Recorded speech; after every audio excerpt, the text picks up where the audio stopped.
Hello viewers, আসসালামু আলাইকুম। আপনারা দেখতে পাচ্ছেন এখন বাড়িতে পিঠে তৈরি করা হচ্ছে। পিঠা পিঠা এটাকে বলা হয় কুলি পিঠা। যে পিঠা ভিতরে নারকেল দিয়ে সুন্দর করে ভাজা হয় তাকে বলা হয় কুলি পিঠা। আর এইখানে দেখতে পাচ্ছেন কত সুন্দর স্বর পড়েছে সাড়া পিঠা। তো ভিউয়ার্স, আপনারা ভিডিওটা ভালো লাগলে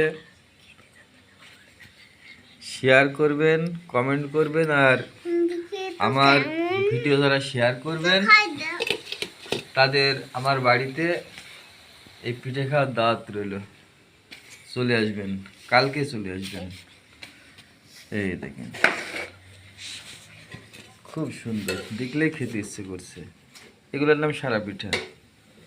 তো ভালো থাকবেন সবাই। রাসিন তো আজকে সে আনন্দে আছে পিঠা খাওয়ার জন্য। এই দেখেন।